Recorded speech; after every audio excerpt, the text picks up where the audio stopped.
देखो ठीक है कि नहीं?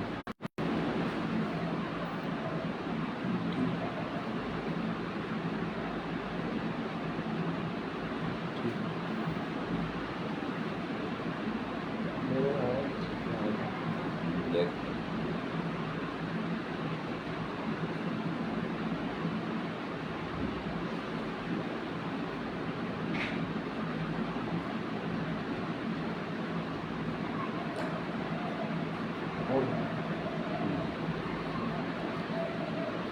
परमेश्वर पिता का हम धन्यवाद करते हैं आज के दिन के लिए, सुंदर अवसर के लिए जिसे परमेश्वर ने हमारे जीवन में दिया है कि हम उसके चरणों में आएं, उसकी आराधना करें, उसकी महिमा करें और उसके पवित्र नाम को और ऊंचे पर उठाएं।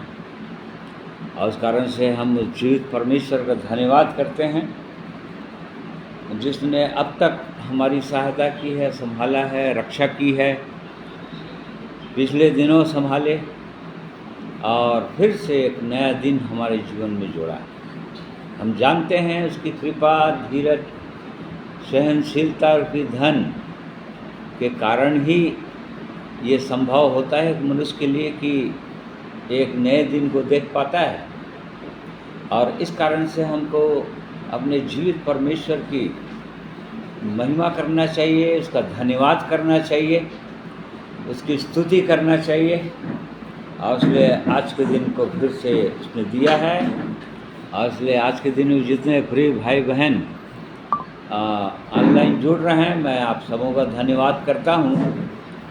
परमेश्वर हम में से हर एक की आज के दिन में सहायता करें अपने पवित्र वचनों के द्वारा कि हम और भी उसकी सिद्ध इच्छा को अपने व्यक्तिगत जीवन के लिए समझ सकें और हम जान सकें कि उसकी इच्छा के अनुसार हम आगे बढ़ रहे हैं या नहीं।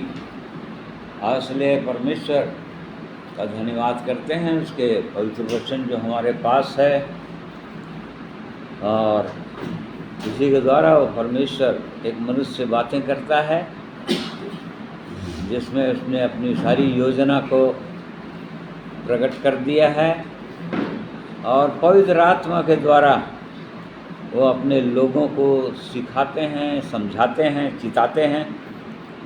इसलिए परमेश्वर आज के दिन में भी हमारी सहायता करेंगे।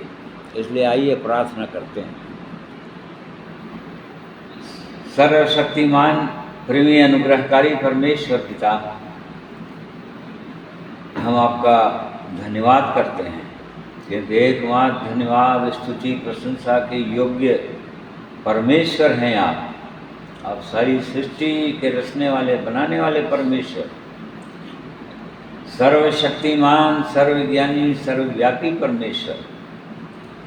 इसलिए हम आपके चरणों में आते हैं पिता, धन्यवाद करते हैं।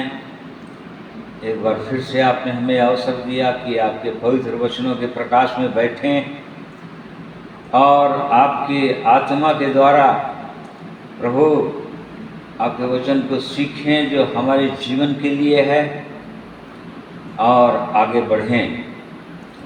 इसलिए इस अवसर के लिए धन्यवाद करते हैं, इस वातावरण के लिए धन्यवाद करते हैं, आपके पवित्र वचन के लिए धन्यवाद करते हैं, पवित्र आत्मा जो हमारे शिक्षक है, सहायक है, उसके लिए धन्यवाद करते हैं। और प्यारे प्रभु जी, हम प्रार्थना करते हैं कि आज के दिन में आप अपनी आत्मा की सहायता, अगुवाई हमें दें ताकि प्रभु आपके पवित्र वचनों में हम आशीषित हों, आनंदित हों और हमारी आत्मिक उन्नति हो, आत्मिक प्रीति से हम और आगे उठें, बढ़ें। इसलिए आज के दिन में जितने प्रिय भाई बहन जुड़ रहे हैं, सबों को मैं आपके हाथों में सौंप देता हूँ। हम में से हर एक की सहायता, अगुवाई करें। प्रार्थना प्रभु यीशु के नाम में मांगते हैं, सुनिए, ग्रहण कीजिए, आमीन। आइए प्रभु की महिमा में कुछ गीतों को सुनेंगे।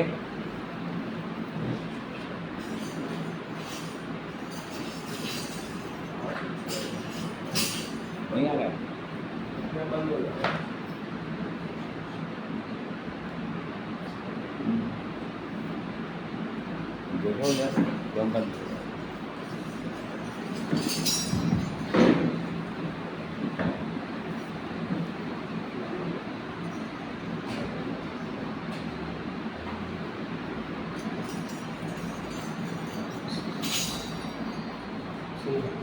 थोड़ा दूर से लगे ऊपर से आप ऊपर जा सकते हैं।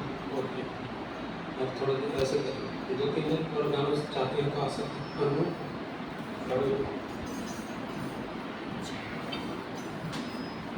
पीछे तरफ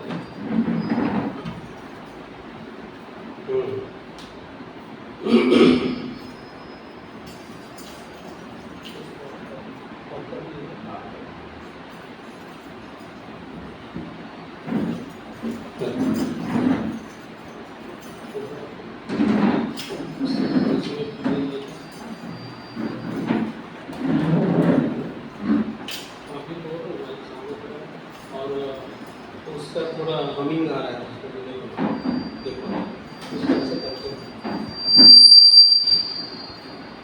हल्का सा।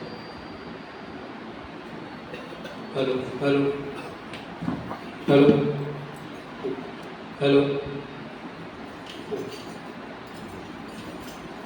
सबों को जय मसीह की। एक बार फिर से परमेश्वर पिता ने अवसर दिया कि हम सब मिल करके प्रभु की महिमा करें। आइए गीत नंबर 82 को गाएंगे, हालेलुया हालेलुया जय यीशु की। इस गीत को हम सब मिल करके एक साथ गाएंगे।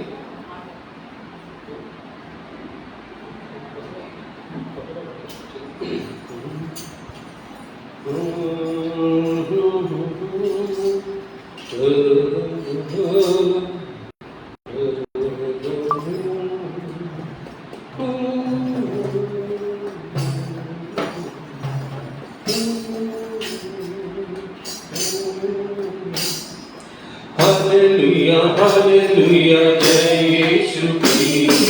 हालेलुया हालेलुया जय यीशु की। हालेलुया हालेलुया जय यीशु की।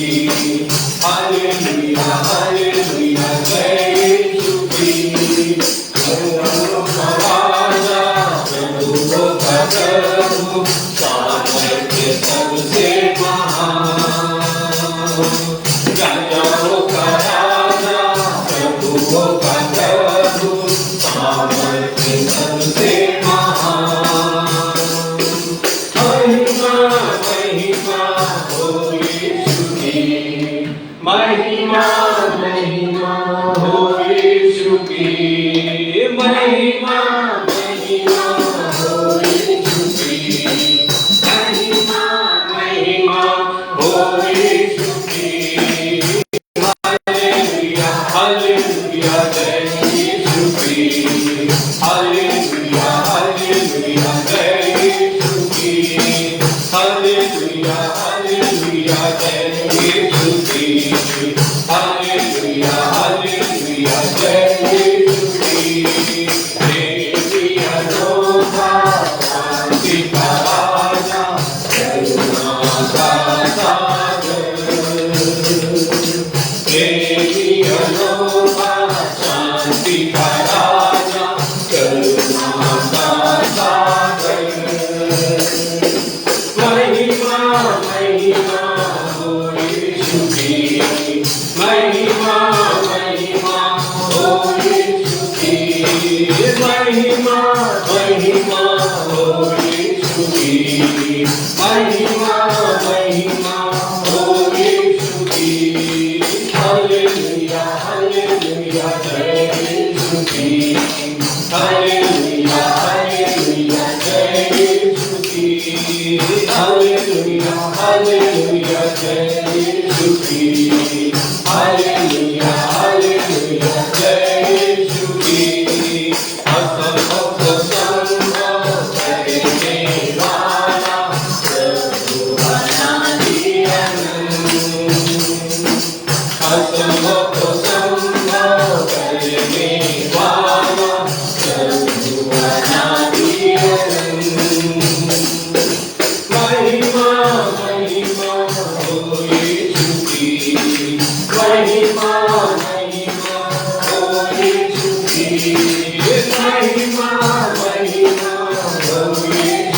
महिमा महिमा हो यीशु की हालेलुया हालेलुया जय यीशु की हालेलुया हालेलुया जय यीशु की हालेलुया हालेलुया जय यीशु की हालेलुया हालेलुया जय यीशु की अल्फा ओमेगा आशिकों का सोना तेरे का आधार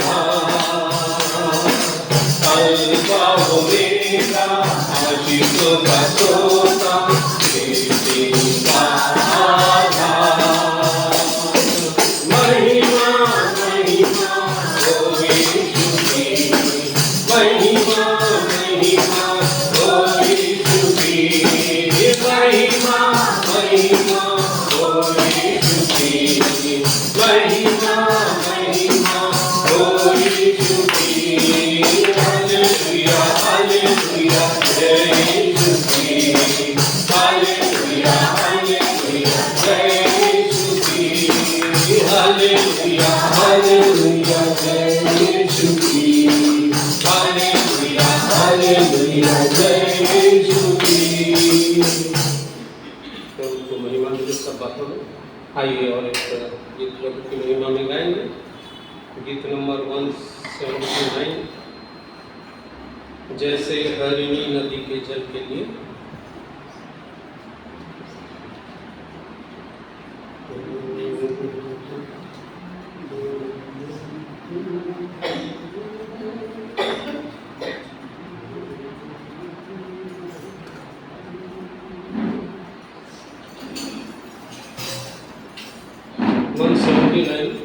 जैसे हरिणी नदी के जल के लिए इस गीत को गाकर हम प्रभु की महिमा करेंगे। जैसे हरिणी नदी के जल के लिए जैसे मेरी परमेश्वर के लिए आता हूँ परमेश्वर का प्यासा हूँ जैसे हरिणी नदी के जल के लिए जैसे परमेश्वर के लिए आता हूँ परमेश्वर का प्यासा हूँ जैसे हरिणी नदी के जल के लिए जब तक तुम यहोवा के संग रहोगे तब तक वो तुम्हारे संग रहेगा जब तक तुम यहोवा के संग रहोगे तब तक वो तुम्हारे संग रहेगा यदि तुम उसकी खोज में रहो तो तुमसे मिला करेगा यदि तुम उसको जागोगे तो भी तुमको जागेगा जैसे हरिणी नदी के जल के लिए वैसे ही परमेश्वर के लिए आता हूँ परमेश्वर का प्यासा हूँ जैसे हरिणी नदी के जल के लिए इसलिए पहले तुम उसके राजधर्म की खोज करो इसलिए पहले तुम उसके खोज करो सब वस्तुएं भी मिल जाएंगी तो कल की चिंता न करो कल का दिन अपनी चिंता करेगा आज के लिए आज का दुख बहुत है जैसे हरिणी नदी के जल के लिए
प्रभु की महिमा स्तुति तारीफ बड़ाई प्रशंसा करते हैं कि उसने एक अवसर दिया कि हम सब प्रभु की महिमा कर सकें।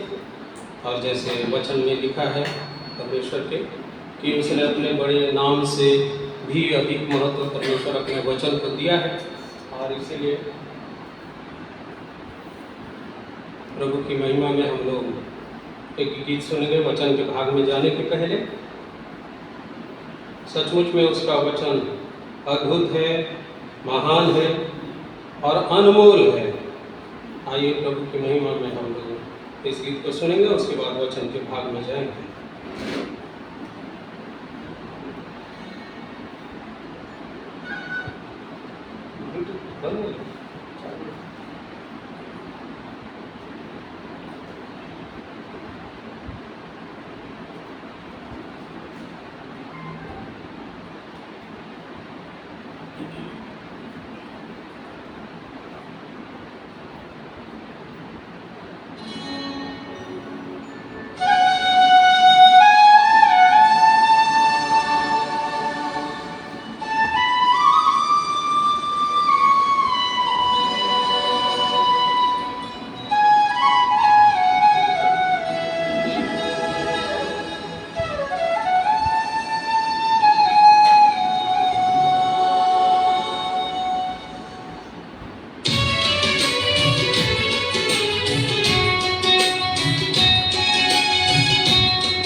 अनमोल वचन तेरा प्रभु, पथ के लिए तू दीपक बना। रोशनी तू है खुदा यीशु, मेरे लिए तू ज्योति बना। अनमोल वचन तेरा प्रभु, पथ के लिए तू दीपक बना। रोशनी तू है खुदा यीशु, मेरे लिए तू ज्योति बना। अनमोल वचन तेरा, अनमोल वचन तेरा।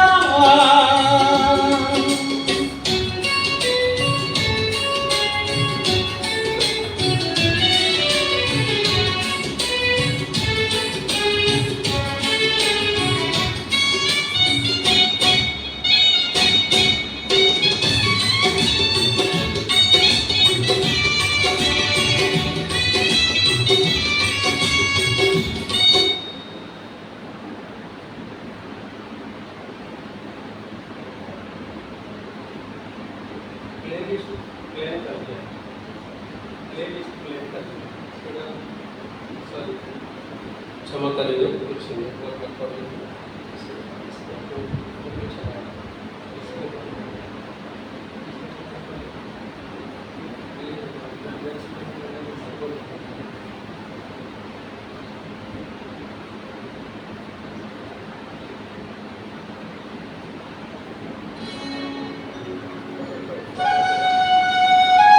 प्रभु की महिमा में कुछ नेटवर्क इशू के कारण से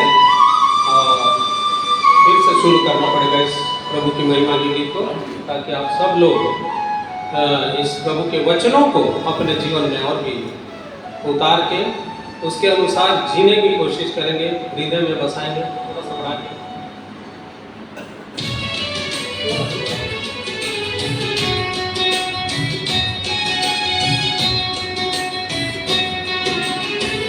अनमोल वचन तेरा प्रभु, पथ के लिए तू दीपक बना, रोशनी तू है खुदा यीशु, मेरे लिए तू ज्योति बना। अनमोल वचन तेरा प्रभु, पथ के लिए तू दीपक बना, रोशनी तू है खुदा यीशु, मेरे लिए तू ज्योति बना। अनमोल वचन तेरा, अनमोल वचन तेरा।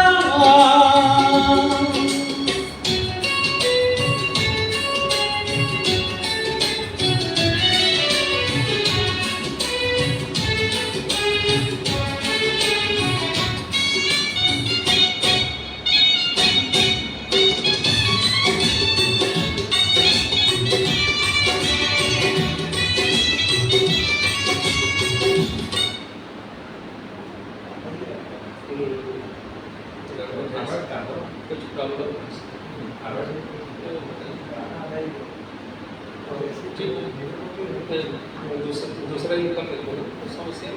प्रभु की महिमा स्तुति हो। चलिए कोई बात नहीं, प्रभु के वचन के भाग में आगे जाएंगे इस गीत को।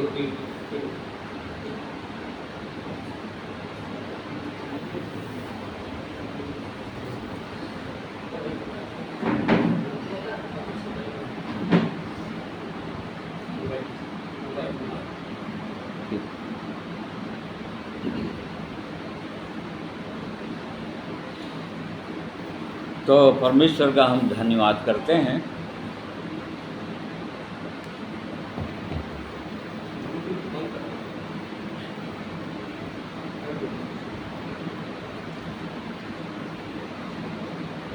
कि आज के दिन में उसने हमारी सहायता किया है। और जैसे गीत सुन रहे थे, सचमुच में परमेश्वर का वचन बहुत ही अनमोल है, कीमती है, सदा ठहरने वाला वचन है। प्रभु यीशु ने कहा सब कुछ टल जाएगा इस दुनिया का, आकाश और पृथ्वी टल जाएंगे, परंतु मेरा वचन नहीं टलेगा बिना पूरा हुए। और इसलिए सच में परमेश्वर का वचन अनमोल है। और इसी कारण से उस परमेश्वर की इच्छा है कि क्या वहीं पर बैठे रहो।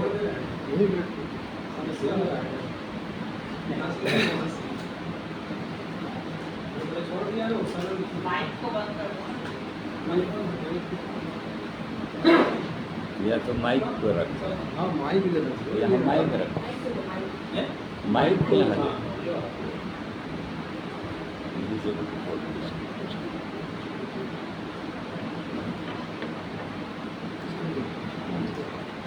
आ जाएगा, उतनी में आ जाएगा ना।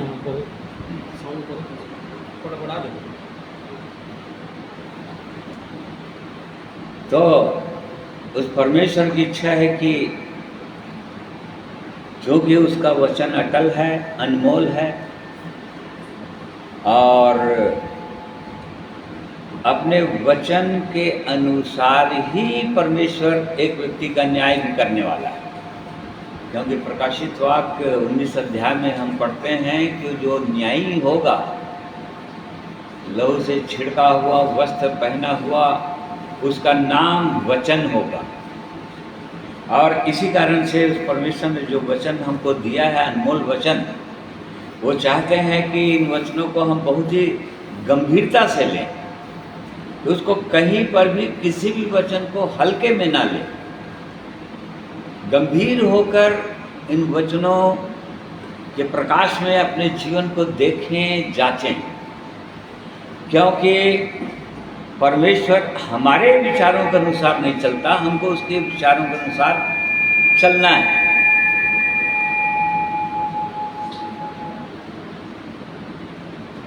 और वो चाहते हैं कि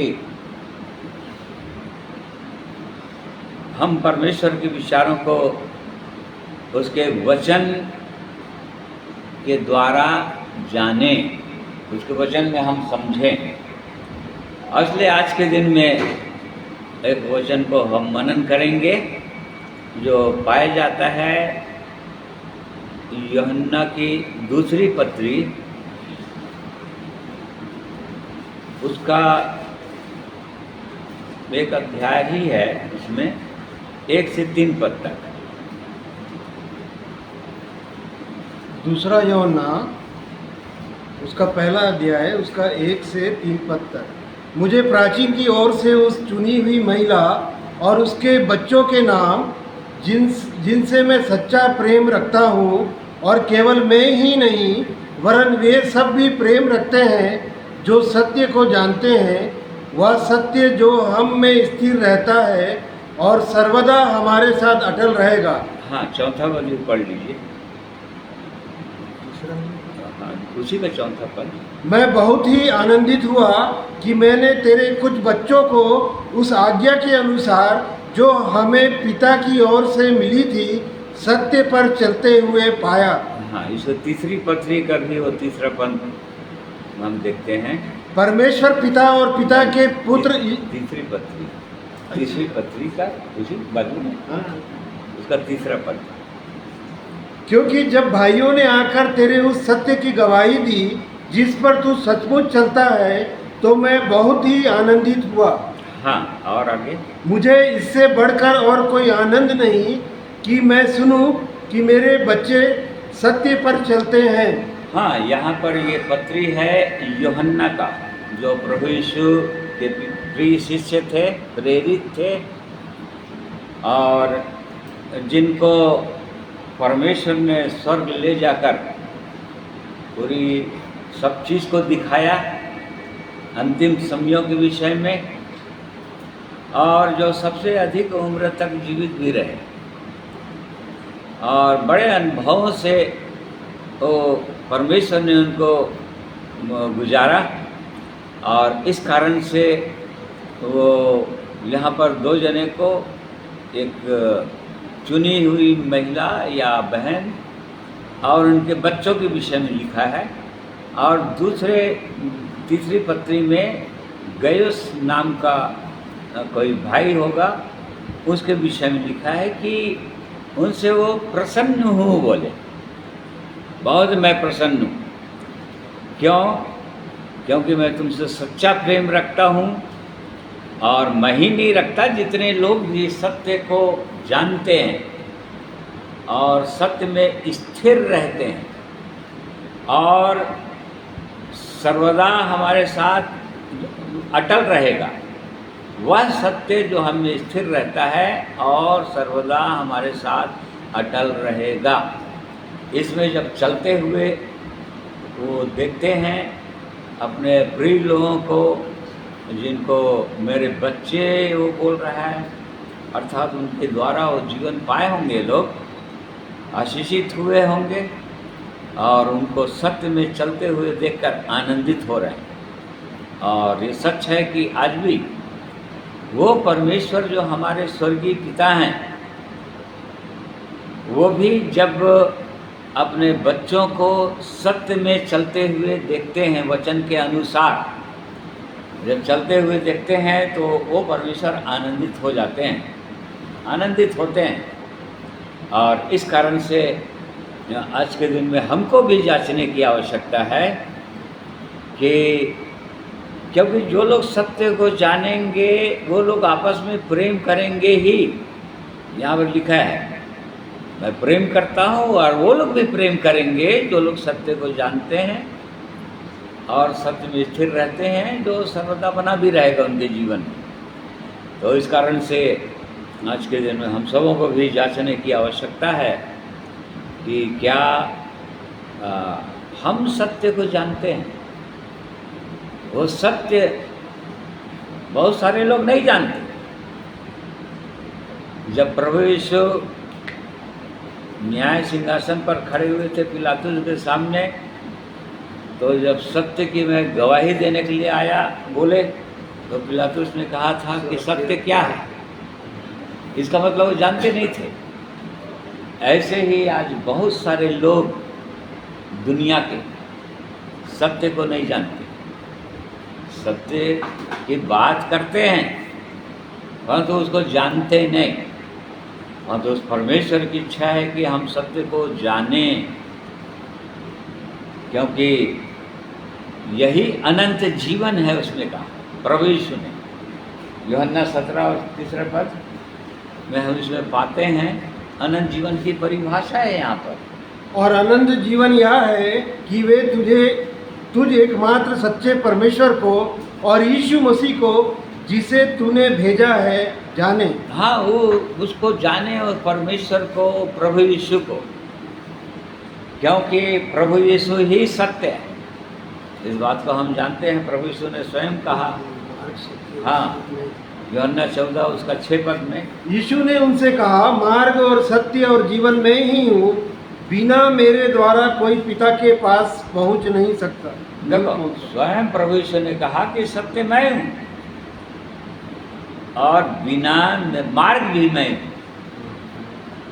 मुझे सत्य मार्ग में चले बिना कोई पिता के पास जा ही नहीं सकता।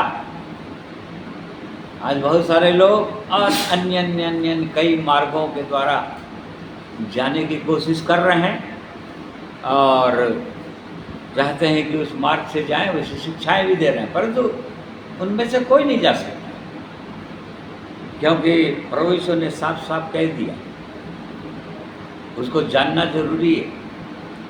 फिर 17 का 17 पद पढ़िए इसी का, यूहन्ना। सत्य के द्वारा इन्हें पवित्र कर, तेरा वचन सत्य है। हाँ, परमेश्वर का वचन सत्य है। यह अनमोल वचन है, और बिना परमेश्वर के वचन को जाने बिना, उसको पढ़े बिना, उसको समझे बिना कोई व्यक्ति वहाँ तक पहुँच नहीं सकता। परमेश्वर की सच्चाई को समझ नहीं सकता, जान नहीं सकता, क्योंकि परमेश्वर का वचन सत्य है। और बाइबल के अंदर हम और एक चीज़ को पाते हैं जिसको परमेश्वर सत्य बोलता है। पहला यूहन्ना 5 अध्याय उसका 7वां पद। और जो गवाही देता है वह आत्मा है, क्योंकि आत्मा सत्य है। देखिए, आत्मा सत्य है। प्रभु यीशु ने कहा यूहन्ना 8 का 32 पद में, जब तुम सत्य को जानोगे तब सत्य तुमको। इसी कारण से चूंकि आज मनुष्य सत्य को नहीं जानता,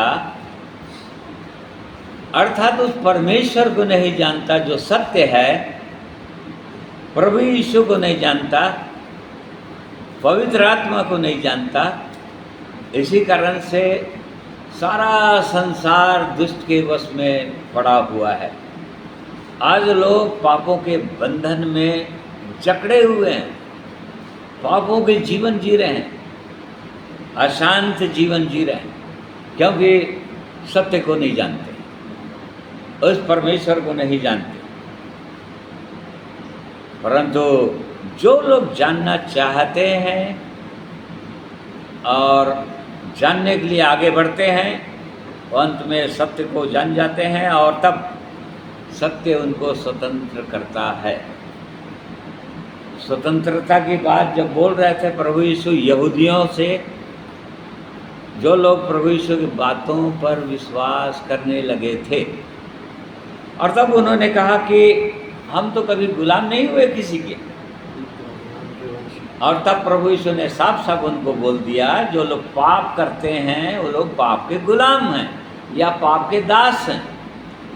पापों से स्वतंत्रता की बात प्रभु यीशु बोल रहे थे, और मनुष्य को पापों से ही स्वतंत्र करने के लिए शरीर धारण करके इस पृथ्वी पर आए थे। और वो तो सारा काम उसने पूरा कर दिया। परमेश्वर की जो योजना थी कि एक मनुष्य किस तरह से परमेश्वर को या उस सत्य को जान सके, वो तो पूरा प्रबंध कर दिया है। और उसके बाद अब हमको जानने की आवश्यकता है, खासकर जो लोग परमेश्वर के पर विश्वास करते हैं, उसके वचन पर विश्वास करते हैं और पवित्र आत्मा पर भी विश्वास करते हैं, उनको जांचने की आवश्यकता है कि क्या सही में सत्य हमको स्वतंत्र किया है, या आज भी हम कहीं न कहीं किसी के बंधन में हैं, चाहे पाप बंधन हो, चाहे श्राप बंधन हो, चाहे अपराध बंधन हो, या मृत्यु बंधन हो, या शैतान के बंधन में जो जकड़ा ही हुआ है मनुष्य, क्या उससे स्वतंत्र हुए हैं? यदि स्वतंत्र नहीं हुए हैं तो हर विश्वासी को परमेश्वर के वचन पर विश्वास करने वालों को ये मानना चाहिए कि वो सत्य को नहीं जानता, या जैसा जानना चाहिए वैसा नहीं जानता। थोड़ा बहुत जानते हैं, बहुत हो सकता है अल्प ज्ञान हो, थोड़ा सा ज्ञान हो, या थोड़ा जानने लगे हों, परंतु नहीं जान पाए। क्यों? क्योंकि स्वतंत्र नहीं हुए, अभी भी बंधन में जकड़े हुए, अभी भी कहीं न कहीं दुष्ट जो है गिराने में सफल हो ही जाता है। इसका मतलब उस सत्य को नहीं जान रहा है मनुष्य, उस परमेश्वर को नहीं जानता, प्रभु यीशु को नहीं जानता। क्यों? क्योंकि रोमियो की कलीसिया को पौलुस लिखते समय बोल रहे थे कि यदि वे सत्य को जानते तो तेजो में प्रभु को कदापि क्रूस पर नहीं चढ़ाते। प्रभु यीशु के समय में जो लोग थे, महायाजक, याजक, शास्त्री, फरीसी, जो लोग परमेश्वर के वचन पर प्रभु यीशु मसीह का विरोध करते थे, उसके बातों का विरोध करते थे, इसका मतलब वो लोग नहीं जानने के कारण से उसको क्रूस पर चढ़ाए, क्योंकि वो लोग नहीं जान रहे थे। यदि जानते तो कदापि तेजो में प्रभु को क्रूस पर नहीं चढ़ाए होते। बिल्कुल वैसे ही आज जितने भी विश्वासी हैं, कलीसिया के लोग हैं, जिनके पास ये अनुभव हो सकता है, परंतु उसके बाद भी यदि क्रूस पर चढ़ा रहे हैं प्रभु यीशु को, जैसे फिलिपियों 3 अध्याय का 17 पद हम पढ़ते हैं, तो वहाँ पर हम पाते हैं जो पौलुस किस प्रकार से पत्र के द्वारा उनको चिता रहा है, समझा रहा है।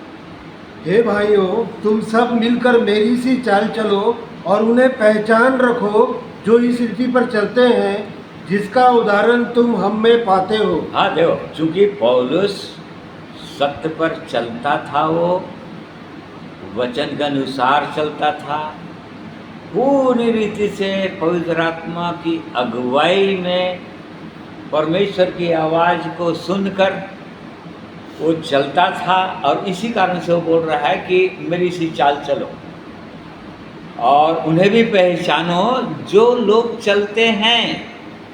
यहाँ पर भी कलीसिया में बहुत बड़ा समस्या होता है, लोग को पहचानते नहीं हैं। ये दिक्कत हो जाता है कि कौन वास्तव में परमेश्वर के वचन के अनुसार चल रहा है, सत्य में चल रहा है या नहीं चल रहा है। और इसी कारण से बहुत सारे लोग धोखा खा जाते हैं और बिखर जाते हैं। आगे बढ़िए। क्योंकि बहुत से ऐसी चाल चलते हैं जिसकी चर्चा मैंने तुमसे बार बार की है, और अब भी रो रो कर कहता हूँ कि वे अपनी चाल चलन से मसीह के क्रूस के बेरी हैं। हाँ, बहुत सारे लोग हैं ऐसे बहुत सारे कलीसिया के अंदर, अर्थात जो लोग सुंदर जीवन पाए, सुंदर जीवन पाए, वास्तविक कार्य हुआ, आरंभ में उस प्रभु को का अनुभव किए या थोड़ा सा उसका अनुभव किए, उसको जाने, उसके सामर्थ्य को जाने कि उसके लहू में के प्रभु यीशु के लहू में क्या सामर्थ्य है, उसके नाम में क्या सामर्थ्य है, जो पापों को क्षमा कर देता है, धो डालता है, इसका अनुभव किए अपने व्यक्तिगत जीवन में। पवित्र आत्मा का क्या सामर्थ्य है, एक व्यक्ति को किस प्रकार से वो पापों पर जय दिलाता है, क्षमा करता है, आनंद और शांति देता है, मनुष्य के जीवन में प्रेम, परमेश्वरी प्रेम डाल देता है, इसका भी अनुभव करना, इसका भी अनुभव। हालांकि थोड़ा थोड़ा अनुभव हुआ, ज़्यादा अनुभव नहीं हो पाया। अब इस पे चलना है सत्य पे, तब आगे अनुभव होता जाएगा। तो यहाँ पर कुछ लोगों के विषय में पौलुस वो पत्र के द्वारा उनको चिता रहा है, जो लोग चल रहे हैं उनको जो पहचानो कौन लोग चलते हैं परमेश्वर के वचन के अनुसार, और कौन लोग मसीह के क्रूस के बैरी हैं अपने चाल चलन के कारण। अर्थात कुछ कुछ बातों में जब आवश्यकता हुई तो झूठ बोल दिए, या किसी बात को उल्टी पुल्टी इधर से उधर करके बोल दिए, बात बना दिए, या और किसी प्रकार से मनमुटाव आ गए जीवन के अंदर, और वो प्रेम अब नहीं रहा जो अगापे प्रेम, जो परमेश्वरी प्रेम जो डालता है। और वो नहीं रहेगा तो वो लोग उनसे भी प्रेम नहीं कर सकते जो लोग चलते हैं। तो ये भी पहचान है। आत्मिक जीवन में देखो ये कई ठो पहचान है पहचानने का, कि मेरे पास वो जीवन है कि नहीं। जो लोग चलते हैं उनसे वो प्रेम करेंगे, उनकी सुनेंगे भी। पवित्र आत्मा है तो जिनके अंदर पवित्र आत्मा है वो लोग बराबर सुनेंगे उसे। ये पहचान है परमेश्वर के वचन में, और इसी कारण से तो हमको जांचने की आवश्यकता है। तो हम लोग देख रहे हैं कि जो लोग सत्य को जानते हैं उनके विषय में यहाँ पर यूहन्ना प्रभु यीशु का प्रेरित गवाही दे रहा है, नाम लेकर गवाही दे रहा है कि इनके कुछ बच्चों को बोल रहा है, मतलब सब बच्चे लोग नहीं चलते ऐसा लग रहा है। ये चार पद में तेरे कुछ बच्चों को उस आज्ञा के अनुसार ऐसा बोल रहा है, मतलब सभी बच्चे नहीं चल रहे हैं उसके। ऐसा इस जीवन में कलीसिया के अंदर, सभी कलीसिया में, दुनिया के कहीं किसी भी कलीसिया में चले जाओ, जीवित कलीसिया जो सही में प्रभु यीशु बना रहा है, ऐसी कलीसिया में चले जाओ, ऐसे पाएंगे दो प्रकार के लोग पाए जाएंगे। अभी कोई कलीसिया पूरी रीति से परफेक्ट नहीं हुआ है, सिद्ध नहीं हुआ है, परंतु परमेश्वर की इच्छा ये है कि पहचानो तो, ताकि तुम बच सकोगे, बच जाओगे, और नहीं तो तुम भी नहीं बचोगे फिर उसमें। क्योंकि खमीर यदि आ गया कहीं का, किसी का कोई झूठी शिक्षा आ गया, कोई खमीर आ गया तो पूरा गुदे हुए आटे को या पूरा जीवन को खमीर कर देगा, खराब कर देगा, या उस जीवन में समस्या आ जाए। और इसी कारण से परमेश्वर की इच्छा है कि वो चाहता है कि हम सत्य को जानें और उसमें स्थिर भी रहें। स्थिर भी रहना है। जो सत्य को जानते हैं वह जो सत्य में स्थिर रहता है। देखिए बहुत से लोग, जैसे कि हम लोग देख रहे हैं आरंभ में प्रभु के पास आते हैं, जीवन पा जाते हैं, सचमुच में परमेश्वर उन पर बड़ा अनुग्रह कर देता है, अपने पवित्र लहू से उनके सारे पापों को धो डालता है, मिटा देता है। परंतु बहुत सारे लोग स्थिर नहीं रहते, लेकिन सत्य में स्थिर नहीं रहते, गिर जाते हैं। जैसे कि इसी के 9 पद में लिखा हुआ है, जो कोई मसीह की शिक्षा से आगे बढ़ जाता है और उसमें बना नहीं रहता, उसके पास परमेश्वर नहीं। जो कोई उसकी शिक्षा में स्थिर रहता है, उसके पास पिता भी है और पुत्र भी। हाँ देखिए, जो कोई मसीह की शिक्षा में आगे बढ़ जाता है, उसमें स्थिर नहीं रहता। क्यों? क्योंकि शिक्षा तो काफ़ी कठिन लगेगा। ऐसा नहीं कि एकदम साधारण है या ऐसी हो जाएगा, ऐसा भी नहीं। उसमें स्थिर रहना है, उसकी आज्ञा में स्थिर रहना है। जैसे कि नीति वचन 6 अध्याय, हाँ उसका 20 पद से पढ़िए। हे मेरे पुत्र, मेरी आज्ञा को मान और अपनी माता की शिक्षा को ना तज। इनको अपने हृदय में सदा गांठ बांधे रख और अपने गले का हार बना ले। वह तो चलने में तेरी अगुवाई और सोते समय तेरी रक्षा और जागते समय तुझसे बातें करेगी। क्या चीज़? कौन लोग बातें करेंगे? वचन, चलने में वचन। क्या चीज़? आज्ञा। आज्ञा और शिक्षा। शिक्षा। आज्ञा और शिक्षा ही चलने में अगुवाई करेगा। परमेश्वर की आज्ञा, परमेश्वर की शिक्षा, जो वचन के द्वारा वो देना चाह रहा है, उसी के द्वारा उसमें स्थिर रहेगा, तब वो प्रतिज्ञा है। यदि कोई व्यक्ति उसमें स्थिर रहेगा तो चलने में अगुवाई भी करेगा, सोते समय रक्षा भी करेगा, जागते समय बातें भी करेगा अपने वचन के द्वारा। और आगे, आज्ञा तो दीपक है और शिक्षा ज्योति और सिखाने वालों की डांट जीवन का मार्ग है। हाँ देखो, बहुत सारे लोग जीवन का मार्ग को छोड़ देते हैं क्योंकि सिखाने वाले की डांट उनको पसंद नहीं आता। सिखाने वाले की डांट पसंद नहीं आया तो समझ जाओ उसको भटक नहीं है, क्योंकि नीति वचन में भरा हुआ है ये चीज़, और हम हर दिन पढ़ते हैं इस बात को। और मैंने पहले कहा कि परमेश्वर का वचन अनमोल है, इसको लाइटली नहीं लेना, हल्के में नहीं लेना चाहिए कभी भी। यहाँ पर लिखा है कि आज्ञा तो दीपक और शिक्षा ज्योति और सिखाने वाले की डांट जीवन का मार्ग है।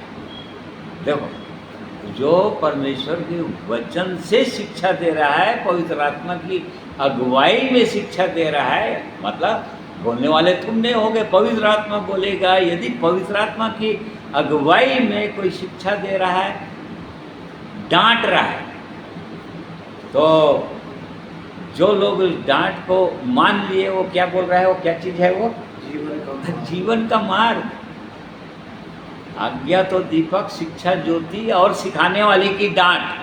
देखो, शिक्षा के साथ हर समय डांट, छड़ी, ये सब जुड़ा हुआ है। पूरी बाइबल से मैं बता सकता हूँ, शिक्षा के साथ ये सब जुड़ा हुआ है, इसको हटाया नहीं जा सकता। डांट नहीं तो वो भटक ही जाएगा, बोल रहा है। 17 का 10 पद बोलिए। एक गुड़की समझ वालों के मन में जितनी गड़ जाती है, उतना 100 बार मार खाना मूर्ख के मन में नहीं गड़ता। हाँ देखो, कौन सा पढ़ रहे हैं? 10 का 17 पद।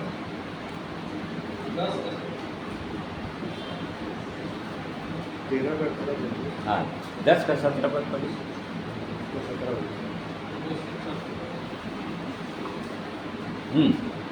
जो शिक्षा पर चलता है वह जीवन के मार्ग पर है, परंतु हाँ, जो शिक्षा पर चल रहा है वह जीवन के मार्ग पर है, परंतु जो डांट से मुंह मोड़ता वह भटकता है। देखो, यहाँ पर भी डांट आ गया।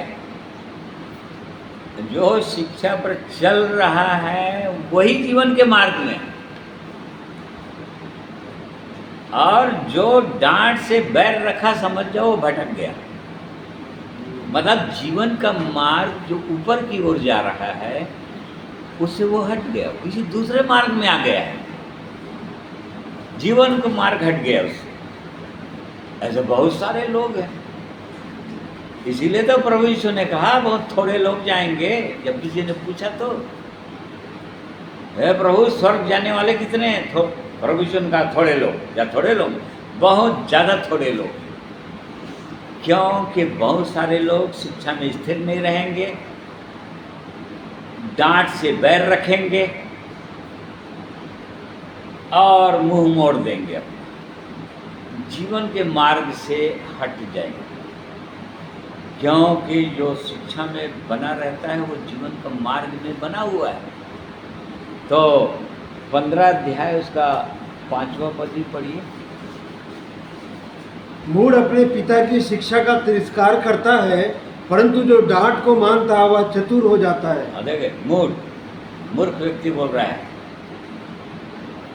जो पिता की शिक्षा से बैर रखता है, तिरस्कार करता है, बैर करता है, नेग्लेक्ट करता है, परंतु जो डांट को मानता है वह चतुर होता है। जो डांट को मानता है, देखो डांट, बार बार डांट आया, पूरा नीति वचन में भरा हुआ है। और सब विश्वासी लोग नीति वचन प्राय रोज पढ़ते हैं। इन वचनों को रट डालिए और जांचिए उसके बाद अपने जीवन में, और तब फिर राजा दाऊद के समान बोलिए या प्रार्थना कीजिए, परमेश्वर तेरे सोटे और तेरी लाठी से मुझको शांति मिलती है, मुझको और डांट, मुझको और मार जितना मारना है, परंतु मुझको जीवन के मार्ग में ही रख, इधर से उधर ना होने पाऊँगा, दाएं या बाएं न मुड़ने पाऊँ। तो हम परमेश्वर के वचन में बार बार इन बातों को पढ़ रहे हैं। सोचिए, ये शिक्षा है। यहाँ पर वचन में लिखा है जो शिक्षा में जो भी शिक्षा से आगे बढ़ जाता है, अर्थात परमेश्वर की आज्ञा से, परमेश्वर की डांट से, जो जीवन का मार्ग है उससे आगे बढ़ गए, मतलब किसी दूसरे मार्ग पर पकड़ लिए। उसी का 15 अध्याय बोले ना, उसी का 31 और 32। जो जीवनदायी डांट कान लगाकर सुनता है वह बुद्धिमानों के संग ठिकाना पाता है। हाँ। जो शिक्षा को सुनी अनसुनी करता है वह अपने प्राण को तुच्छ जानता है, परंतु जो डांट को सुनता वह बुद्धि प्राप्त करता है। देखो, यहाँ पर भी बार बार डांट डांट डांट आया है। वो ही जीवन के मार्ग में है जो डांट को सुनता है। परमेश्वर जब अपने वचनों के द्वारा डांटता है, ठीक है, यहाँ पर लिखा है बुद्धिमानों का वचन यदि उस चरवाहे की ओर से आ रहा है जो ऊपर में है, 100 दशक में लिखा हुआ है उसका। देखिए कौन सा पद है, कौन सा पद? 10 का लास्ट अध्याय 10 का 11 12 का होगा, 12 अध्याय का होगा, 12 अध्याय 11। हाँ 12। बुद्धिमानों के वचन अंकुश के समान होते हैं और सभाओं के प्रधानों के वचन गाड़ी हुई कीलों के समान है, क्योंकि एक ही चरवाहे की ओर से मिलते हैं। देखो, यदि एक ही चरवाहा की ओर से यदि मिल रहा है और यदि वो चरवाहा जो है प्रभु यीशु है, यदि उसकी ओर से मिल रहा है तो ऐसा वाला वचन मिलेगा। वो चिकनी चुपड़ी और मीठी मीठी बातें वाला वचन नहीं मिलेगा, जो एक व्यक्ति को धोखा दे देगा, मार्ग से हटा देगा, ऐसी वाली बात नहीं मिलेगा। यदि वो परमेश्वर की ओर से कोई वचन मिलेगा तो परमेश्वर का जनों के द्वारा यदि कोई वचन मिला तो ऐसा वचन मिलेगा। तो इन वचनों के द्वारा हम देख रहे हैं कि शिक्षा स्थिर रहता है, सत्य जो सत्य में स्थिर रहता है और सर्वदा हमारे साथ और उसके साथ अटल रहेगा भी, आगे भी अटल रहेगा अंत तक। अर्थात प्रभु यीशु का आगमन तक या अपनी मृत्यु तक अटल रहेगा, उसी शिक्षा में बना ही रहेगा, ये बोल रहा है। तो जो कोई मसीह की शिक्षा से आगे बढ़ जाता है और उसमें बना नहीं रहता, उसमें बहुत सारे लोग बने नहीं रहते हैं, शिक्षा से आगे बढ़ जाते हैं। कैसे? जैसे कि कई जगह परमेश्वर उदाहरण दिए है अपने वचन में। जैसे कि इस्राएली लोग जब कनान देश की ओर जा रहे थे और जब जंगल की यात्रा में थे, तो गिनती 14 अध्याय, हाँ, और 40 पद से आगे अभी पढ़ेंगे भाई। तो जब परमेश्वर ने उनमें से 12 लोगों को कनान का भेद देने के लिए भेजा, सर्वे करने के लिए भेजा और जाकर देख कर आओ वो कैसा जगह है, वहाँ के भूमि कैसा है, उपजाऊ है या बंजर है, या उसके फल कैसे हैं, वो सब देख कर आओ, मौसम कैसा है, वहाँ के लोग कैसे हैं।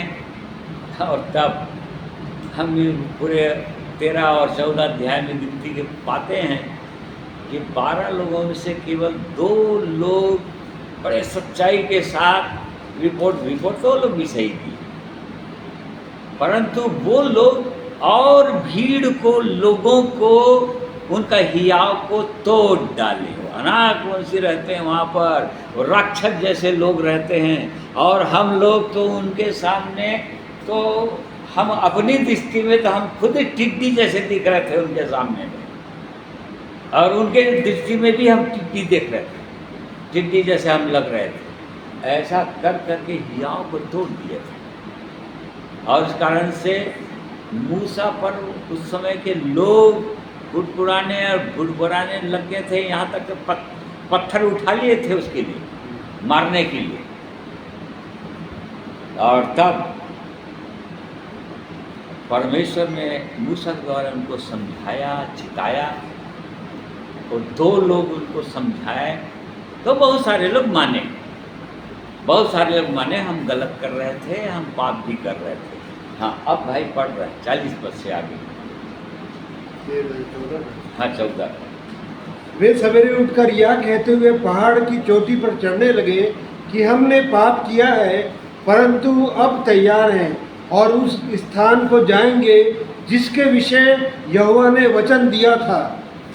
तब मूसा ने कहा, तुम यहोवा की आज्ञा का उल्लंघन क्यों करते हो?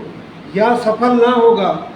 यहोवा तुम्हारे मध्य में नहीं है, मत चढ़ो, नहीं तो शत्रुओं से हार जाओगे। वहाँ तुम्हारे आगे अमालेकी और कनानी लोग हैं, इसलिए तुम तलवार से मारे जाओगे। तुम यहोवा को छोड़कर फिर गए हो, इसलिए वह तुम्हारे संग नहीं रहेगा। परंतु वे ढिठाई करके पहाड़ की चोटी पर चढ़ गए, परंतु यहोवा की वाचा का संदूक और मूसा छावनी से ना हटे। तब अमालेकी और कनानी जो उस पहाड़ पर रहते थे उन पर चढ़ आए और होर्मा तक उनको मारते चले आए। देख लीजिए, ये लोग शिक्षा में बने नहीं रहे, आज्ञा में बने नहीं रहे, सोच लीजिए, और आगे बढ़ गए। लिखा है नहीं, अब हम चलेंगे, थोड़ा सा ऐसे ऊपर ऊपर से मान लिए, हाँ हमने पाप किया है, हम गुड़गुड़ाए, परंतु ये नहीं जांचने की कोशिश किए कि वो परमेश्वर हमारे मध्य में है कि नहीं। जो छोड़ दिया था हमको, वो हमारे साथ आगे जाएगा कि नहीं, पवित्र आत्मा हमारे जीवन में है कि नहीं। ऊपर ऊपर से मान लिए बस, अंदर में तभी भी आज भी है। ऐसा जीवन रहता है बहुत सारे विश्वासी भाइयों बहनों का, और इसी कारण से वो लोग आगे नहीं बढ़ते, शिक्षा में स्थिर नहीं रहते, आगे बढ़ जाते हैं बिल्कुल इन्हीं के समान, जैसे कि लोग आगे बढ़ गए, जबकि मूसा और वाचा का संदूक आगे बढ़ा ही नहीं। और साफ साफ मूसा बोल दिया, अरे तुम लोग क्या कर रहे हो, परमेश्वर तुम्हारे मध्य में है ही नहीं अभी। अरे ठहरो, जांचो तो, गिड़गिड़ाओ परमेश्वर से, तुमको गिड़गिड़ाना पड़ेगा, पश्चाताप करना पड़ेगा तुमको। ये हमने पाप किया है, हमने वो शिक्षा से बैर किया।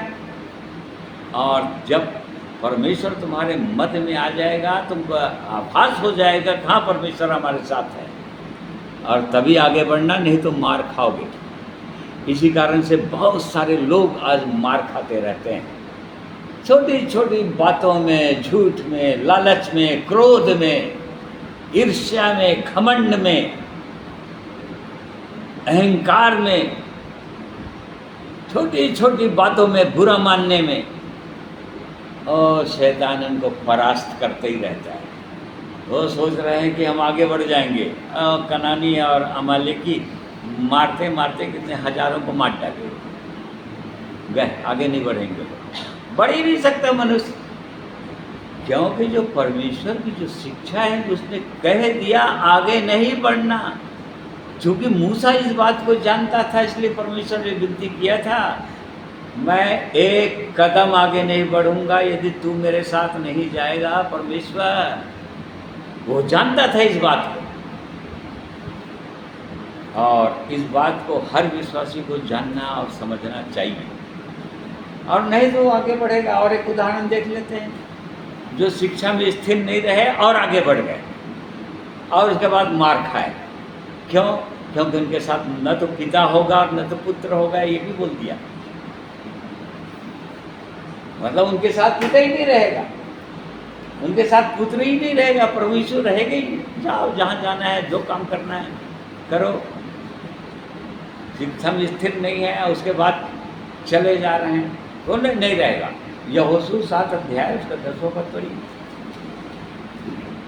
यहोवा ने यहोशू से कहा, उठ खड़ा हो जा, तू क्यों इस भांति मुंह के बल पृथ्वी पर पड़ा है? इस्राएलियों ने पाप किया है, और जो वाचा मैंने उनसे अपने साथ बंधाई थी उसको उन्होंने तोड़ दिया है। उन्होंने अर्पण की वस्तुओं में से ले लिया, वरन चोरी भी की, और छल करके उसको अपने सामान में रख लिया है। इस कारण इस्राएली अपने शत्रुओं के सामने खड़े नहीं रह सकते। वे अपने शत्रुओं को पीठ दिखाते हैं, इसलिए वे आप अर्पण की वस्तु बन गए हैं। हाँ देखो, बिल्कुल ऐसे हुआ था। पहला बहुत भव्य, बहुत बड़ा नगर यरीहो नगर को लोग जीत लिए थे, इस्राएली लोग। यरदन पार करते ही पहला नगर आया था बहुत बड़ा, यरीहो, उसको जीत लिए थे। और उसके बाद फिर एक नगर में और आगे जाना था, वहाँ पर भी उसको धावा बोलना था, उसको भी अपने कब्जे में लेना था। परंतु इसी दौरान परमेश्वर ने सख्त हिदायत दे दिया था इनको कि देखो, यरीहो नगर में सोना चांदी या बहुमूल्य चीज कुछ भी देखोगे तो उसको अर्पण की वस्तु होगा, उसको परमेश्वर के भंडार में ही ला देना, और नहीं तो तुम खुद अर्पण की वस्तु ठहरोगे, अर्थात तुम खुद भी नाश हो जाओगे। ये तो पहले बता दिया था परमेश्वर। हाँ, नहीं चिताया रहता, नहीं बताया रहता, और बड़े गलती से लोग ऐसा कर लिए होते, हमको ये पता नहीं था कि ऐसा हो जाएगा क्या। तो ऐसा परमेश्वर नहीं है, वो पहले से बता दिया था उनको। जैसे ही यरीहो नगर में जाने वाले थे, यहोशू के द्वारा उसने पहले ही चिता दिया, समझा दिया, नियम बता दिया, तुमको करना क्या है, तुम कैसे इस नगर को जीतोगे। पहली बात तो तुमको अपने आप को सबको पवित्र करना पड़ेगा। बिना पवित्रता के तुम उस नगर में चले जाओगे तो जीत सकते नहीं, उसको कब्जे में नहीं कर सकते अपने। ये सब बता दिया था। उसके बावजूद भी एक व्यक्ति ने पाप किया, लिखा है, हम सब जानते हैं। आकान नाम के व्यक्ति ने सोना चांदी जब देखा, बाबुल का बहुमूल्य सुंदर सुंदर वस्त्र देखा, उसको लालच आ गया, लिखा है।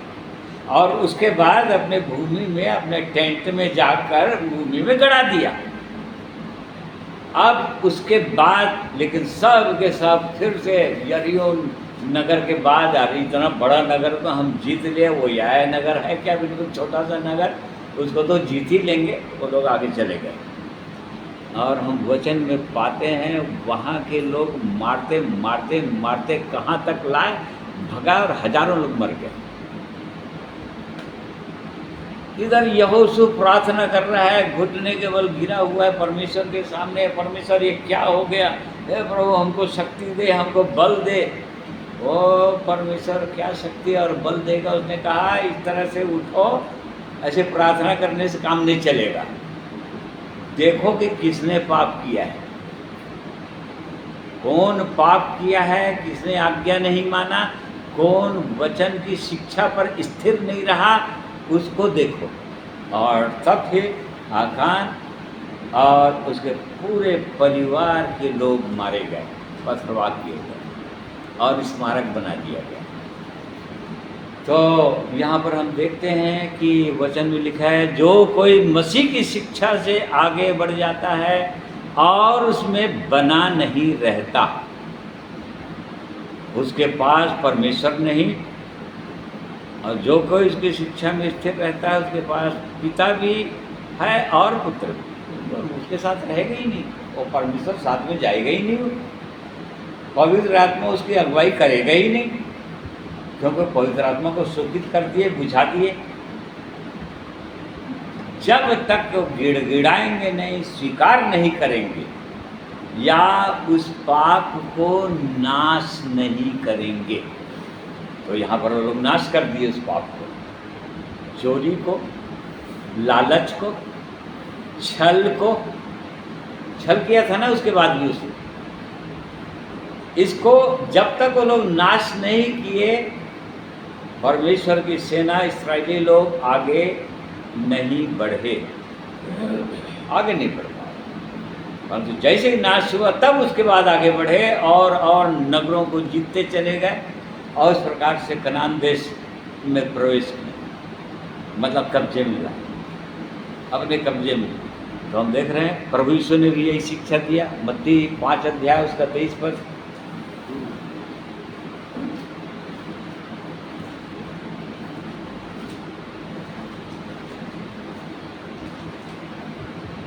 इसलिए यदि तू अपनी भेंट वेदी पर लाए और वहां तू स्मरण करे कि तेरे भाई के मन में तेरे लिए कुछ विरोध है, तो अपनी भेंट वहीं वेदी के सामने छोड़ दे और जाकर पहले अपने भाई से मेल मिलाप कर और तब आकर अपनी भेंट चढ़ा। हाँ, प्रभु यीशु ने भी उसी से बात को, यही जो बात है जो पुराने नियम की जो शिक्षा है, शिक्षाएं फर्क नहीं हुआ है, चेंज नहीं हुआ है, वो केवल व्यवस्था अर्थात बलिदान ये पर चेंज हुआ है, उसको पूरा किया प्रभु यीशु ने। बाकी जो शिक्षाएं हैं वही है, आज्ञाएं हैं वही है, आज्ञा बदल गया ऐसा नहीं।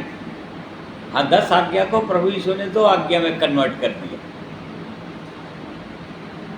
पर दो बदला नहीं है, वो चेंज नहीं हुआ है, शिक्षाएं चेंज नहीं हुआ है कुछ।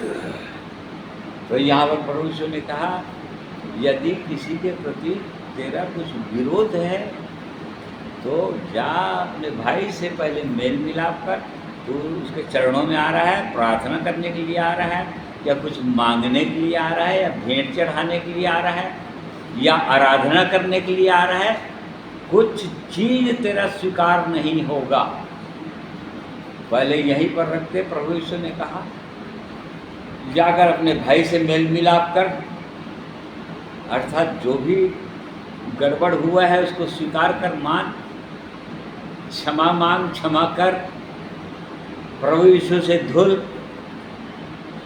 पवित्र आत्मा के आनंद और शांति जीवन के अंदर आया कि नहीं आया इसको भी देख, वही पहचान है कि परमेश्वर ने क्षमा किया कि नहीं किया। बहुत से लोग एक और मान लेते हैं, हाँ प्रभु मुझे क्षमा कर दे, भाई क्षमा कर दे, इधर शांति आया ही नहीं, इसका मतलब वो हृदय की प्रार्थना ही नहीं थी। क्यों? क्योंकि हृदय की प्रार्थना होगी तो आनंद और शांति फिर से आ जाएगी, वो प्रेम फिर से आ जाएगा, और नहीं तो परमेश्वर ने विनती सुना ही नहीं। और ऐसे वाला धोखा तो बहुत सारे विश्वासी लोग खाते ही रहते हैं, धोखे में रहते हैं और आगे बढ़ते जाते हैं। तो यहाँ पर हम देख रहे हैं यूहन्ना जो प्रभु यीशु का शिष्य है, और बिल्कुल आज ये परमेश्वर का वचन है, पवित्र आत्मा की इच्छा है कि हर विश्वासी अपने आप को जांचे। मुझको जांचना है, सबको जांचना है कि क्या मैं सत्य को जानता हूँ या कहाँ तक जानने लगा हूँ। ये सच है जैसा हमको जानना चाहिए, पूरा पूरा मैं सत्य को जान गया, ऐसा कोई व्यक्ति नहीं कह सकता अभी। वो तो उस दिन पूरा होगा बोला, जिस दिन वो प्रकट हो जाएगा। परंतु ये शिक्षाएं जो दे दिया है चलने के लिए, जानने के लिए, अपने आप को जांचने के लिए, हर विश्वासी को उसके अनुसार ही जांचना चाहिए। और नहीं तो धोखा तो खा रहे हैं, क्योंकि परमेश्वर किसी का पक्षपात करेगा ही नहीं। इस बात को जानना चाहिए। परमेश्वर का वचन अटल है, परमेश्वर किसी का पक्षपात नहीं करेगा, उसने बोल दिया है, बोल दिया है। और इसलिए हमको जांचना चाहिए कि क्या हम शिक्षा में स्थिर हैं। शिक्षा में स्थिर रहेंगे तो आगे बढ़ेंगे और तो कुछ काम होगा। जैसे कि यिर्मयाह 23 अध्याय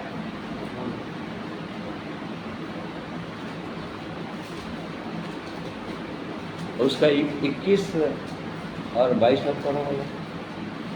ये भविष्यवक्ता बिना मेरे भेजे दौड़े जाते और बिना मेरे कुछ कहे भविष्यवाणी करने लगते हैं। यदि ये मेरी शिक्षा में स्थिर रहते तो मेरी प्रजा के लोगों को मेरे वचन सुनाते और वे अपनी बुरी चाल और कामों से फिर जाते। यहाँ पुराने ये भविष्यवक्ता, पुराने नियम के भविष्यवक्ता अलग थे, नए नियम के भविष्यवक्ता अलग हैं। जो लोग परमेश्वर के वचन के द्वारा शांति की बातें, ढांढस की बातें, कलीसिया की उन्नति की बातें, व्यक्तिगत जीवन की उन्नति की बातें जो लोग करते हैं उनको भविष्यवक्ता बोल रहा है नए नियम के अंदर। तो यहाँ पर बोल रहा है कि ये झूठे भविष्यवक्ता मेरा बिना भेजे चले जाते हैं और मेरी शिक्षा में स्थिर नहीं रहते। ये मेरी शिक्षा में स्थिर रहते तो मेरी प्रजा के लोगों को मेरे वचन सुनाते। हाँ, मेरी शिक्षा में स्थिर नहीं है। मेरी शिक्षा में स्थिर रहते तब मेरी प्रजा को ये लोग वचन सुनाते और वो लोग अपने बुरे कामों से मन फिरा लिए होते। परंतु तो लोग खुद ही स्थिर नहीं है, खुद ही चलते नहीं है।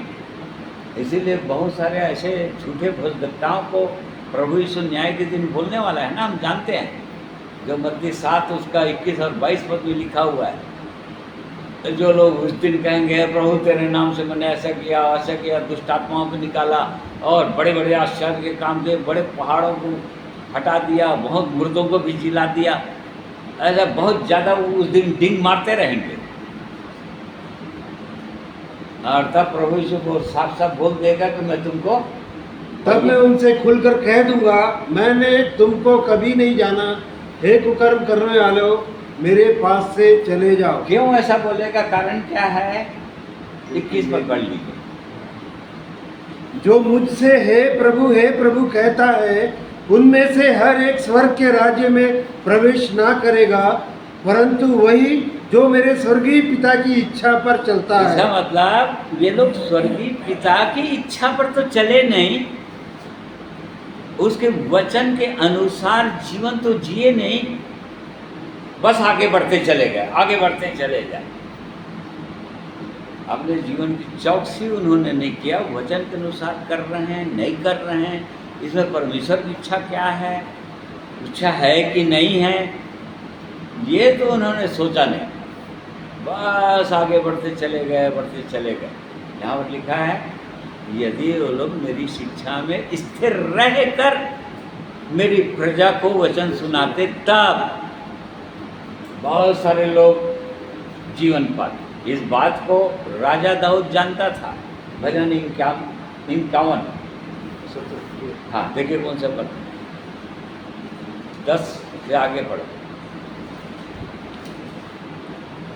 हे परमेश्वर, मेरे अंदर शुद्ध मन उत्पन्न कर और मेरे भीतर स्थिर आत्मा नए सिरे से उत्पन्न कर। मुझे अपने सामने से निकाल ना दे और अपने पवित्र आत्मा को मुझसे अलग ना कर। और आगे। अपने किए हुए उद्धार का हर्ष फिर से दे और उद्धार आत्मा दे के मुझे संभाल। तब मैं अपराधियों को तेरा मार्ग सिखाऊंगा और पापी तेरी ओर फिरेंगे। हाँ देखो, इस बात को परमेश्वर के लोग जानते हैं, और इसी कारण से तो राजा दाऊद गिड़गिड़ा रहा है परमेश्वर के चरणों में, जानता हूँ प्रभु तेरी इच्छा, ये तो मैंने मेरे जीवन से हो गया है पाप, मैंने किया है पाप, और इस कारण से मुझको फिर से वही स्थिर आत्मा फिर से दे दे प्रभु। मैंने खो दिया है उस जीवन को, शुद्ध मन दे दे, मेरा मन भी भटक गया। शुद्ध हृदय दे, पवित्र आत्मा से भर, अपनी आत्मा स्थिर आत्मा मुझको फिर से दे दे। किए हुए उद्धार का हर्ष फिर से। हाँ, उस किए हुए उद्धार का हर्ष भी खत्म हो गया। ये सब खत्म हो जाता है एक साथ। उद्धार का आनंद जो है, आनंद ही तो एक व्यक्ति गढ़ है बोलता है ना, परमेश्वर का आनंद दृढ़ गढ़ है। आनंद तो खींचता है एक व्यक्ति को, आगे चलाता है। परमेश्वर का आनंद, परमेश्वर की शांति, ओ उसको खींचते रहता है, प्रभु के मार्ग में चलने में चलाते ही रहता है। वो आनंद और शांति और उद्धार को खो देगा मनुष्य, क्या करेगा?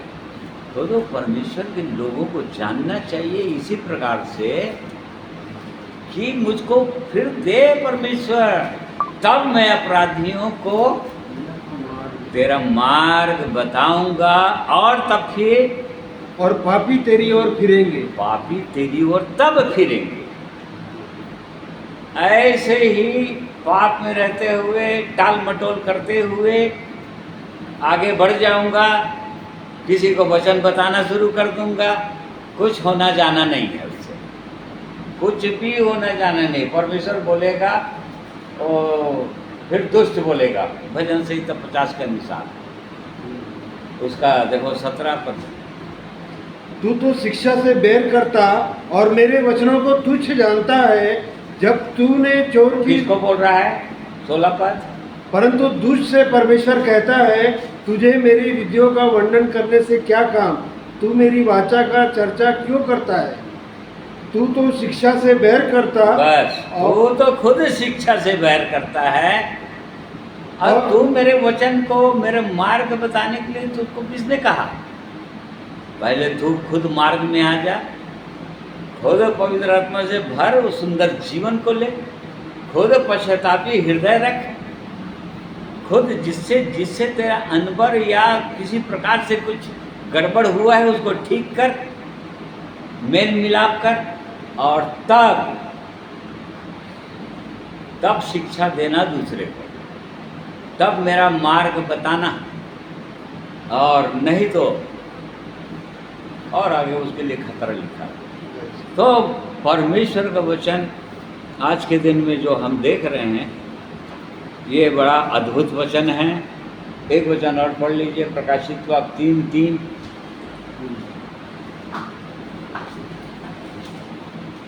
यहाँ पर सरदीस की कलीसिया को परमेश्वर का दूत बोल रहा है, इसलिए स्मरण कर कि तूने कैसी शिक्षा प्राप्त की और सुनी थी, और उसमें बना रहा और मन फिरा।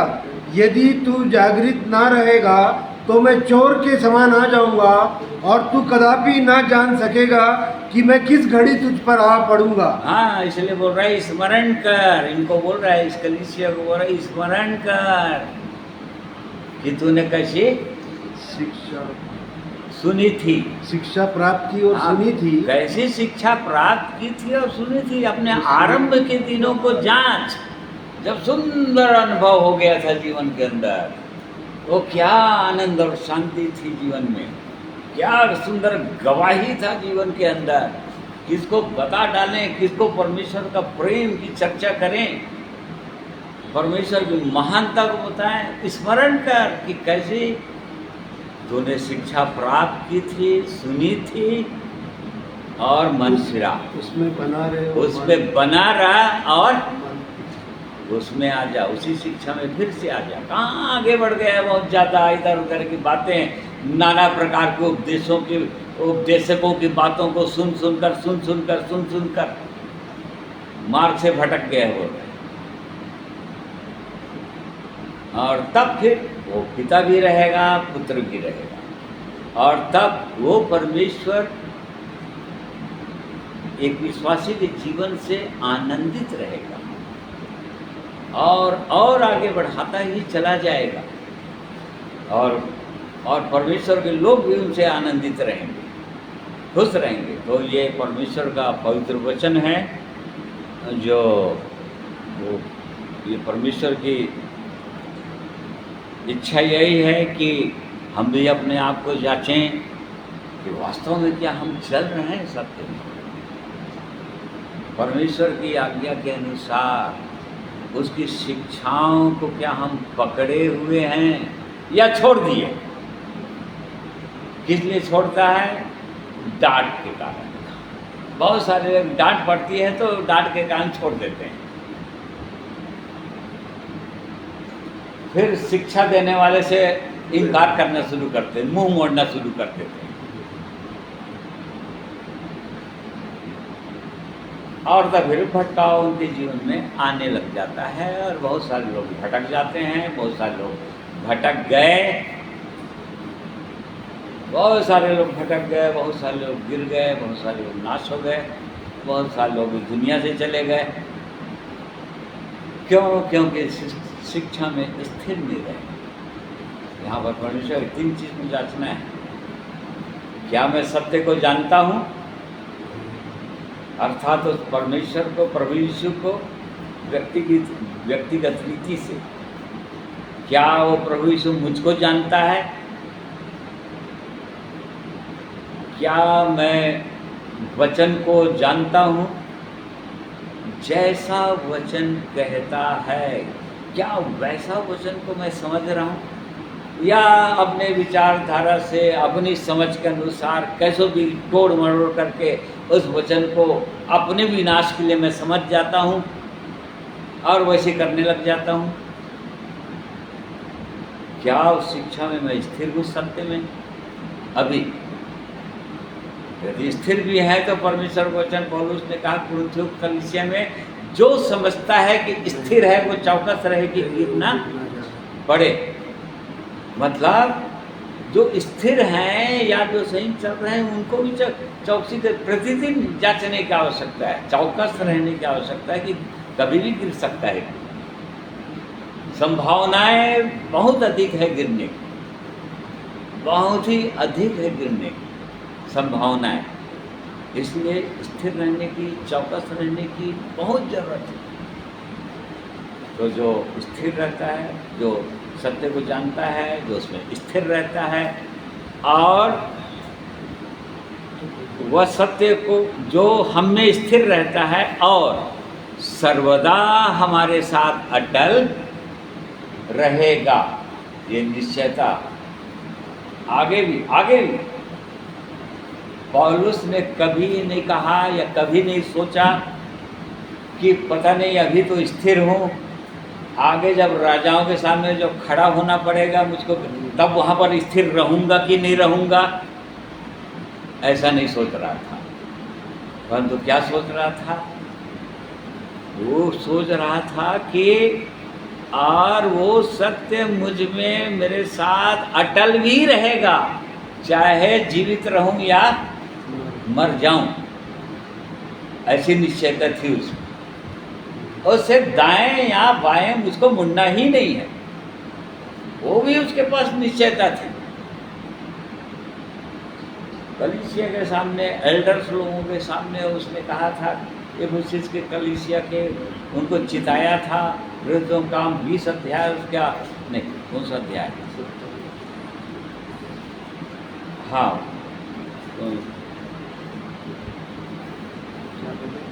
अरे वो बोला ना, मैं अपने प्राण को कुछ नहीं समझता कि कौन सा? 20 का, हाँ 20 का ही है। हाँ 24 पर। हाँ परंतु मैं अपने प्राण को कुछ नहीं समझता कि उसे प्रिय जानूं, वरन यह कि मैं अपनी दौड़ को और उस सेवा को पूरी करूं जो मैंने परमेश्वर के अनुग्रह के सुसमाचार पर गवाही देने के लिए प्रभु यीशु से पाई है। हाँ, इसका मतलब इस वचन के अनुसार वो कहना चाह रहा है, और सर्वदा मेरे साथ ये परमेश्वर के प्रभु यीशु की प्रतिज्ञा अटल रहेगा, चाहे मैं मर जाऊं कोई बात नहीं, परंतु सेवा को मैं पूरा ही करूंगा, ऐसी निश्चयता। मतलब उस जीवन को पाया एक व्यक्ति, हम पाते हैं, उसमें स्थिर रहना है। बहुत सारे लोग स्थिर नहीं रहते, वहीं पर समस्या है, स्थिर रहने में समस्या है। और उसके बाद पूरी निश्चयता, पूरा विश्वास नहीं रहता है कि आगे भी हम चलेंगे कि नहीं चलेंगे। बहुत सारे लोग मेरे लिए प्रार्थना करना कि मैं चल सकूं, क्यों? खुद की निश्चयता नहीं है, चल नहीं है मेरे पास। वो तो खैर ठीक है, प्रार्थना में निवेदन ठीक है, उसमें गलत नहीं है, परंतु खुद के अंदर भी ये निश्चयता होनी चाहिए। तो परमेश्वर का हम धन्यवाद करते हैं इन वचनों के लिए। परमेश्वर इन वचनों के द्वारा हम में से हर एक की सहायता, अगुवाई करें। आइए एक और प्रभु की महिमा में हम एक गीत सुनेंगे।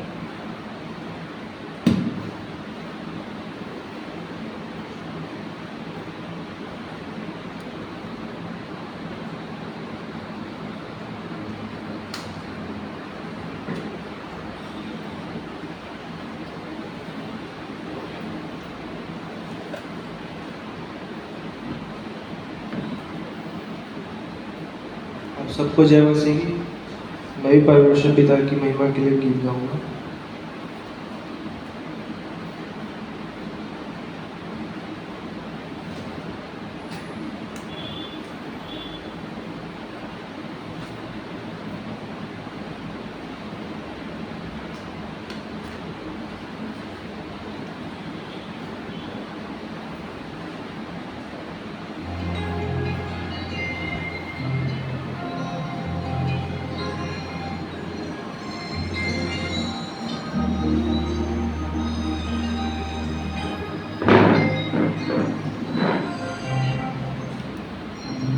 बोझ सबके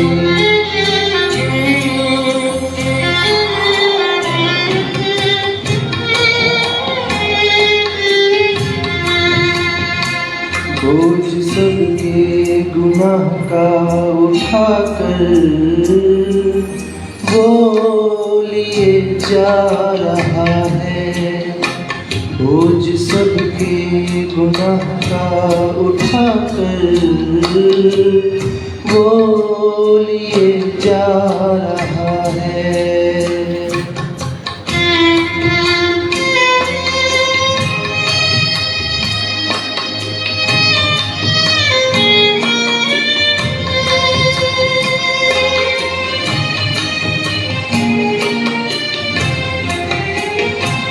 क्या खता थी हमारे मसीह की, जालिमों ने जो उनको सजा दी।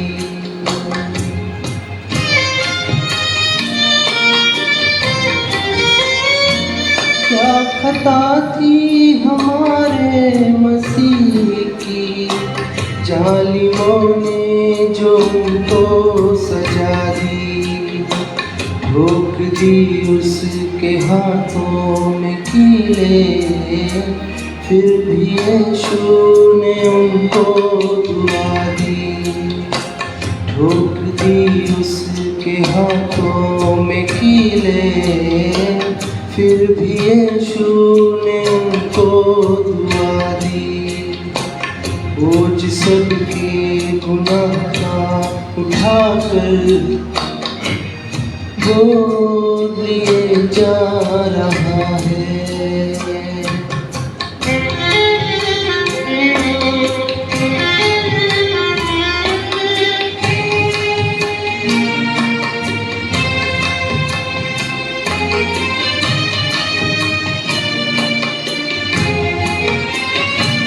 ताज कांटों सर पे पहनाया, किस बेदर्दी से उसको सताया।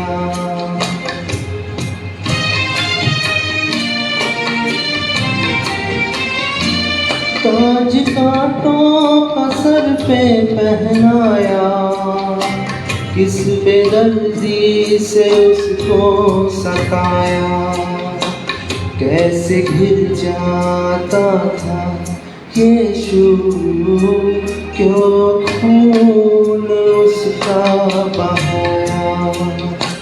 कैसे घिर जाता था यीशु, क्यों खून उसका बहाया।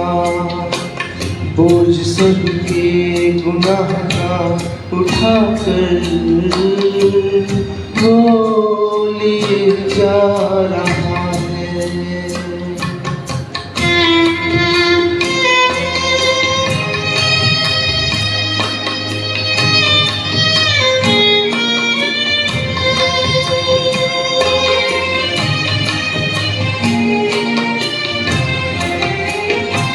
सूली पर था मसीह में सहारा, उसकी पसली में जब भाला मारा।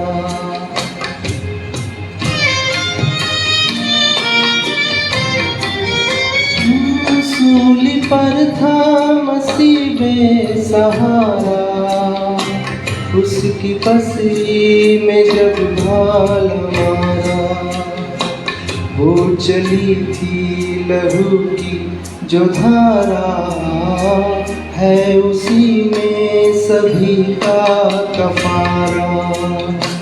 वो चली थी लहू की जो धारा, है उसी में सभी का कफारा। बोझ सबके गुनाह का उठाकर वो लिए जा रहा है। बोझ सबके गुनाह का उठाकर वो लिए जा रहा है। वो लिए जा रहा है। हाँ, वो लिए जा रहा है। सबको जय मसीह की परमेश्वर इस गीत के दौरान सबको आशीष।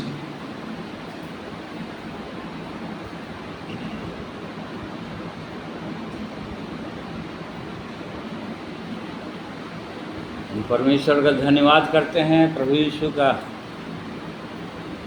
धन्यवाद करते हैं कि वो सचमुच में अद्भुत महान हमारे परमेश्वर हैं।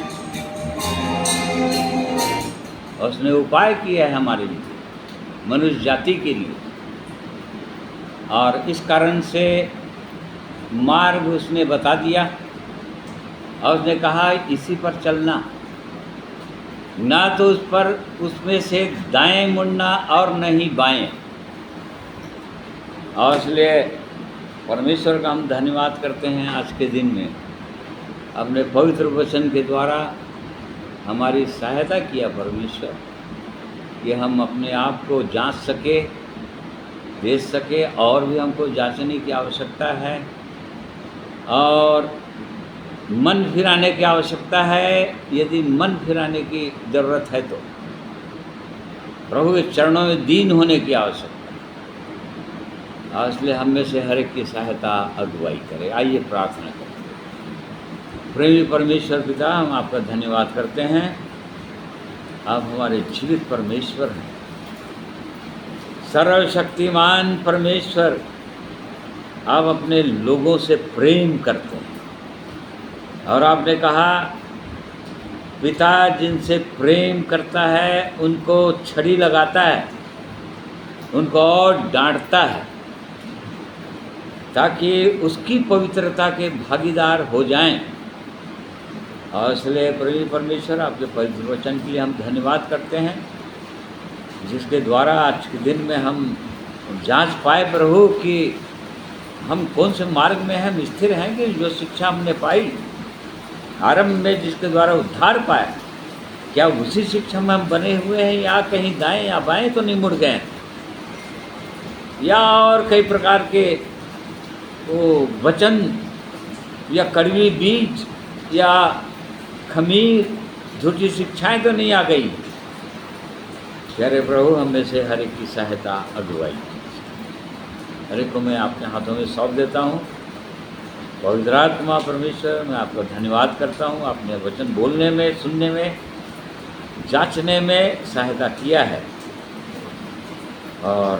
और भी आगे भी लगातार हम अपने आप को जांच सकें, हमारी सहायता अगुवाई कीजिए।